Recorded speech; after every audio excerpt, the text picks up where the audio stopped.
Luis King Kong Ortiz says if Anthony Joshua doesn't face him next, then he's a pussy. Ooh.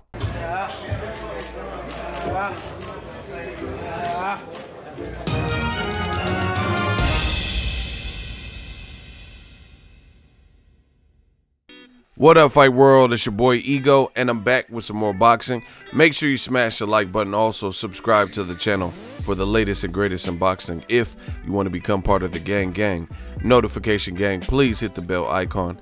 Shout out to the Super Chats, channel donations, the Venmo donations, and the Patreon family. We working. Now, Luis Ortiz, he's fighting on this weekend's card. Erislandy Lara is fighting Castano, and he's going to be on the undercard. You know, it's like kind of a Cuban star card. You know, the Erislandy Laras and Luis Ortiz guys with names. Now, the question you guys seen in the title was asked about, hey, what about Joshua? He said he wants to fight you after the Miller fight. Do you think he'll fight you? Something to that effect.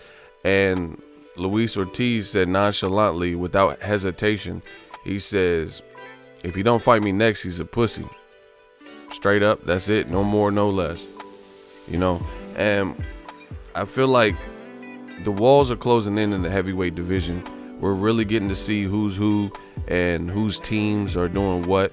Further in the interview, which the link is in the description, further in the interview that his manager, Luis Ortiz's manager, is saying that, man, I think we should do a 4 or 5 man tournament. You know, Dillian White, my guy, Luis Ortiz, Joshua, whoever, you know, all these guys. And nobody could talk shit because at the end of the day, it's like Highlander. There could be only one. We'll see an outcome, and you know, there's no room for talk. He's like, but right now, I don't think it'll happen. And right now, you just have people who are talking. And you know, it's funny, new media. I have to do less now because we've already paved the way and already put in the work. It's funny how the stuff that I talk about, you hear from other trainers and respected professionals in the industry. The bottom line is, it's a bad look that Joshua went on DAZN and is on their channel, on their YouTube, says he wants to fight Luis Ortiz if he can't get Wilder or Fury, but then he's fighting Jarrell Miller. You know, at least Luis Ortiz is definitely known. You know, people know what he could do. He challenged for a title, and 2 of his biggest fights on his resume were in New York. You know, he fought Deontay Wilder as a main event that did like 14,000 plus seats in New York, Barclays Center. And he fought Brian Jennings, I believe, in New York also. And he was signed to Matchroom, so they put him in the UK before. He fought Dave Allen and Malik Scott, I believe, in the UK. And they were on Joshua cards, at least one of them. So there was really no reason to not have fought Luis Ortiz. I understand you thought that Wilder and Fury were going to fight each other, and that didn't end up happening because Tyson Fury ducked the smoke. But you still could have fought Luis Ortiz, you know, and he probably would have came cheaper than Jarrell Miller because, like I said before, I know Jarrell Miller and he knows the business. You know, his sister's a manager and he's been in the business for a while. So, you know, he probably would have requested more money and fighting in his backyard and hometown and stuff like that than Luis Ortiz would have. So the negotiations probably could have went quicker. But we know what's happening. There's a lot of clout chasing in boxing. You know, not just boxing the fighters. You see YouTube channels and stuff. You know, YouTube channels constantly talking about the next person. You know, and it seems like, I don't know, maybe it's just where society's at, but that seems to be the popping thing to do. Instead of like earning it your own way, you know, send like false prophets and false promises and coattail somebody. You know, I'm from an old school, so it's like, you know, coattailing was never the thing. You got to get up and earn it. You know, you openly bit somebody else's style, like let's say in rap, then you were made fun of for that. You know, but now it seems like it's accepted. Like you bite someone's style and like, okay, cool, he's one of us, you know.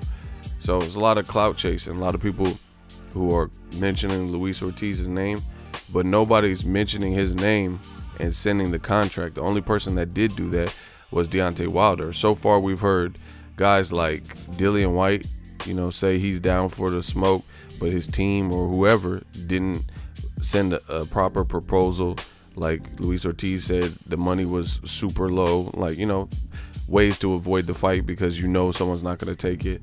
You've seen Alexander Usyk, his team mentioned moving up to heavyweight from cruiser and fighting Povetkin or Robert Helenius or Luis Ortiz. And now you see Luis Ortiz is not even being mentioned, and they're talking about Robert Helenius or Povetkin as their DAZN targets. So you know what that is. You know, everybody wants a Joe Joyce. His team saying that he wants to fight, but then Abel Sanchez is like, nah, he's not ready. You know, we need more fights. So what? You know, which one is it for the boxing fans? Which opinion can we rely on? People keep saying they want Luis Ortiz, but where's the action? 2019, we need action. So Luis Ortiz says if Joshua don't fight him next, he's a pussy. Let me know what you guys think. Drop your thoughts in the comment section. Make sure you smash the like button as always. Hate, comment, and subscribe. Till next video is Ego signing off. So if you enjoyed this video and want more content like this on the channel, you can show your appreciation by going to the PayPal donate button or the YouTube support button. And you can donate any amount that you feel is equivalent to the value of this video. Much more to come. Thank you guys for your support. Boxing Ego, the future of boxing.